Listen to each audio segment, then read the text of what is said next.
Sir Tirupati జూలో ఒక వ్యక్తి సింహం దాడిలో చనిపోవడం జరిగింది సార్. మరి ఈ జూలో ఇటువంటి ప్రమాదాలు మనం చాలా సాధారణంగా చూస్తూనే వస్తున్నాం. గతంలో హైదరాబాద్‌లో కూడా ఒకసారి ఒక వ్యక్తి పైన దాడి చేసి అతన్ని కాపాడడం చూసాం.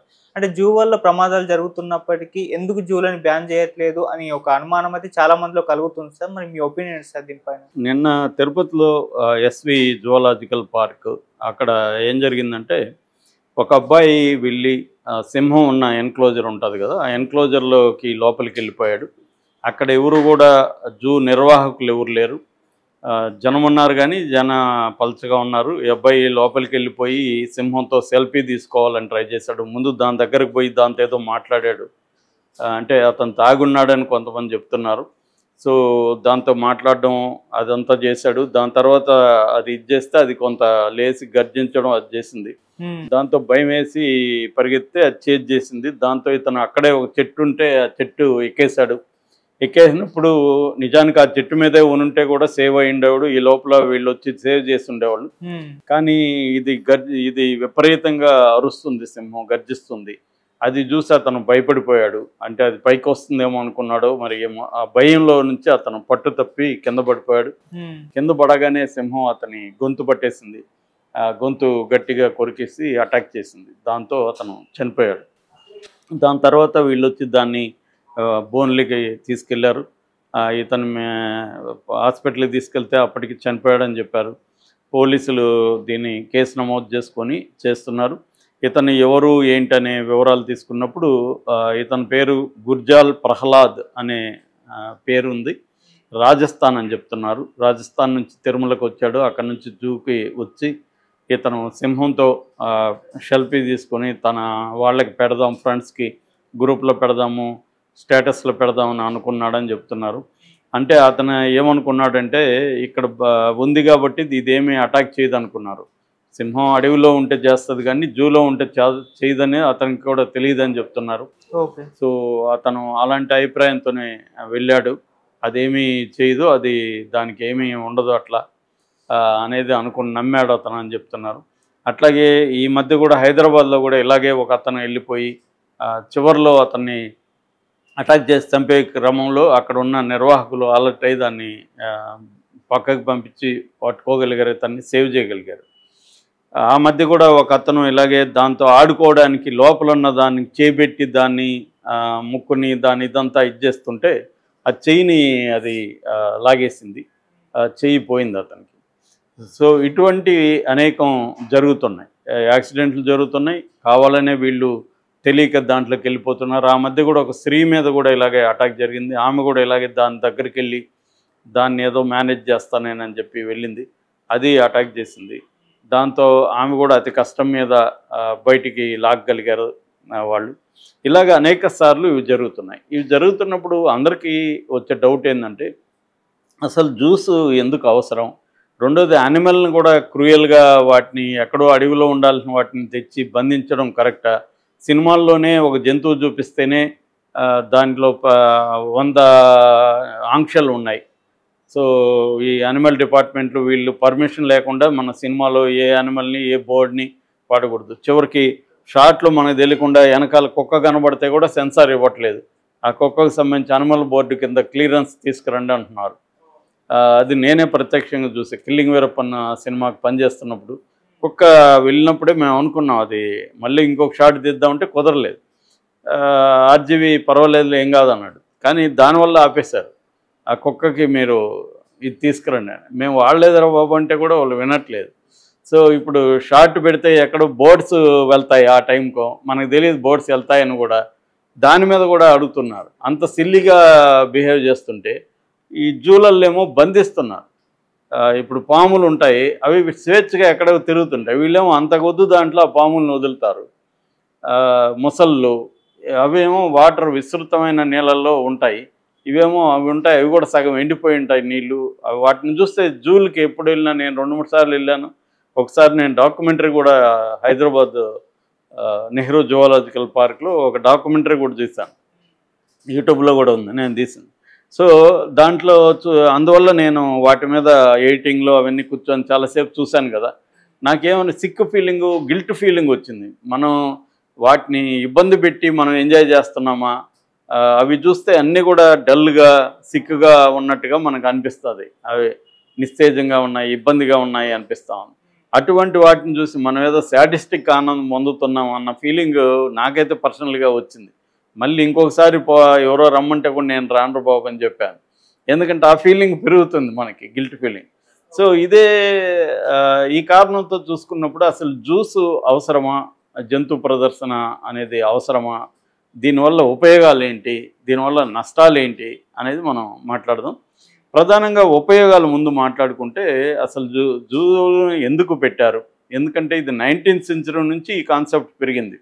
యాక్చువల్గా అంతకుముందు కూడా మనకి క్రీస్తు పూర్వం నుంచి కూడా జంతువుల్ని బంధించడం, జంతువుల్ని ప్రదర్శించడం అనే కాన్సెప్ట్ ఉంది. కానీ ఇవాళ ఉన్న ఈ modern zoo concept 19th century నుంచి వచ్చిందనమాట.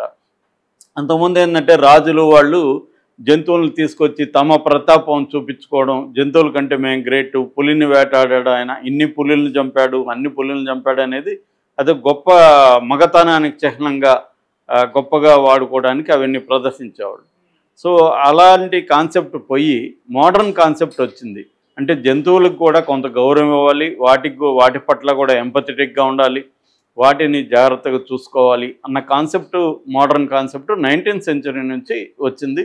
మన దేశంలో కూడా బ్రిటిష్ వాళ్ళ కాలం నుంచే జ్యూస్ ఏర్పాటు చేయడం అనేది స్టార్ట్ అయింది.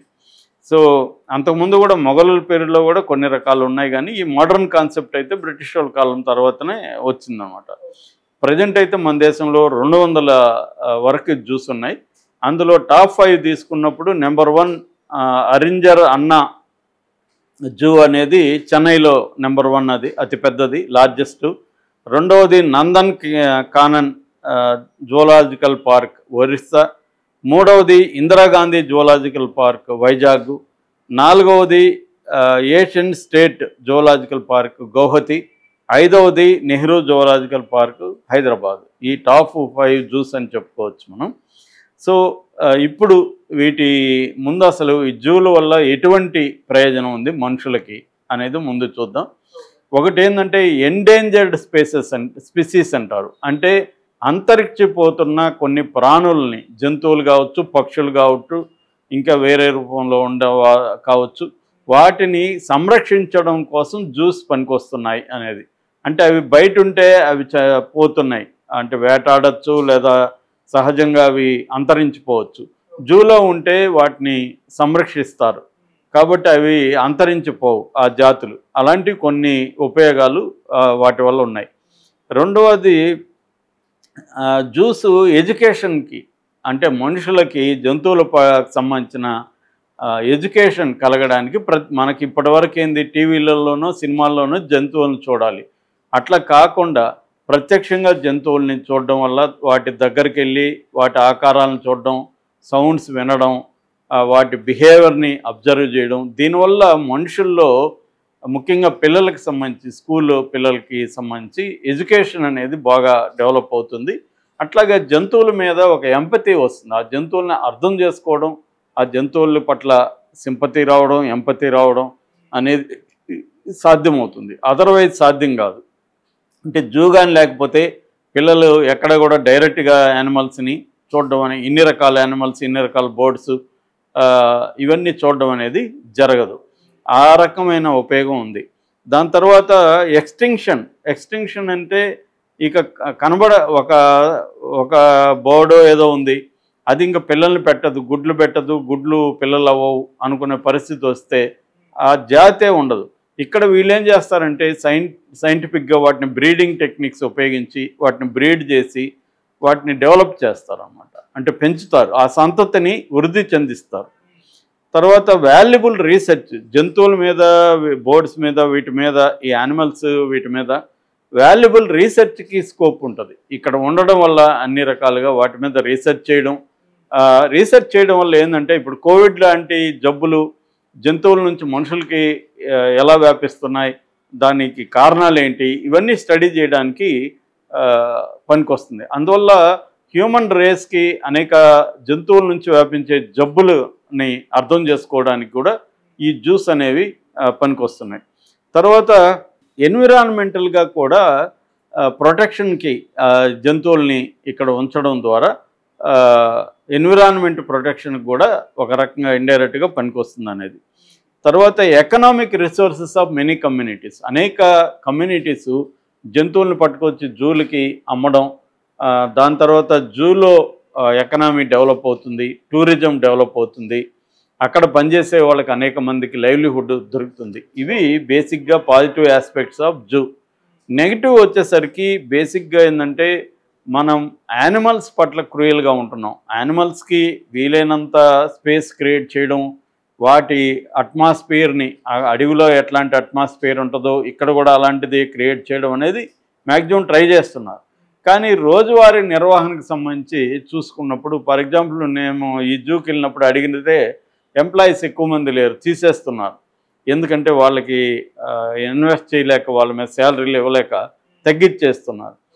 దానివల్ల ఏమవుతుందంటే ఆ మెయింటెనెన్స్ అంటాం కదా, యానిమల్ లైవ్ వాటిని మెయింటైన్ చేయడం ఉంటుంది కదా, అది తగ్గిపోతుంది. సో ఆ రకంగా యానిమల్స్ మీద క్రూయాలిటీ అనేది మనం తెలుసో తెలియకో చేస్తున్నాం ఈ జ్యూస్ పెట్టడం వల్ల. అట్లాగే మనం మన వైపు నుంచి ఆలోచిస్తున్నాం, ఏది మనకి ఎడ్యుకేషన్ ఉంటుంది, మనకి ఎంటర్టైన్మెంట్ ఉంటుంది, మనకి రీసెర్చ్ ఉంటుందని, కానీ జంతువుల వైపు నుంచి మనం ఆలోచించట్లేదు. అంటే జంతువులు ఇక్కడ ఎలా ఫీల్ అవుతున్నాయి ఏంటి అనేది చూడట్లేదు. అందువల్ల ఈ జ్యూస్ వల్ల ఏమవుతుందంటే జంతువులకి ఫిజికల్ హెల్త్ బాగా ఇబ్బందులు అవుతున్నాయి, ఫిజికల్గా అవి అనేక జబ్బులకి గురవుతున్నాయి. వాటికి నేచురల్ హ్యాబిటెంట్లో అవి వేటాడడం ద్వారా ఫిజికల్గా అవి యాక్టివ్గా ఉంటాయి, ఆహారాన్ని వేటాడి తింటాయి. ఇక్కడేమో వాటిని తీసుకువెళ్ళి పెడుతున్నాం, వాటికి ఫిజికల్ పెద్ద యాక్టివిటీ ఉండట్లేదు. అందువల్ల ఫిజికల్గా అనేక సమస్యలు వస్తున్నాయి. అట్లాగే సైకలాజికల్ ఇష్యూ, వాటిలో కూడా డిప్రెషన్ వస్తుంది, వాటిలో కూడా యాంగ్జైటీ ఇష్యూస్ వస్తున్నాయి. జంతువులకి కొన్ని సూయిసైడల్ టెండెన్సీస్ కూడా వస్తున్నాయి, అవి సూయిసైడ్ కూడా చేసుకుంటున్నాయి కొన్ని జూలల్లో. ఇలాంటి సైకలాజికల్ ఇష్యూస్ కూడా వాటికి వస్తున్నాయి. మూడ్ డిజార్డర్స్ కావచ్చు, ఇంకా మెంటల్ రకరకాల డిజార్డర్స్ వాటికి వస్తున్నాయి. ఓకే. అట్లాగే రెగ్యులేషన్ అండ్ కంట్రోల్ కూడా సరిగా ఉండట్లేదు జ్యూస్లో. అంటే ఏ యానిమల్ని రెగ్యులేట్ ఎలా చేయాలి ఏంటి అవన్నీ కూడా జరగట్లేదు. సో ఇది ప్రధానంగా వాటి పట్ల మనం క్రూయాలిటీ చూపిస్తున్నాం, ఒక రకమైన శాడిస్టిక్ ప్లెజర్ చేస్తున్నాం.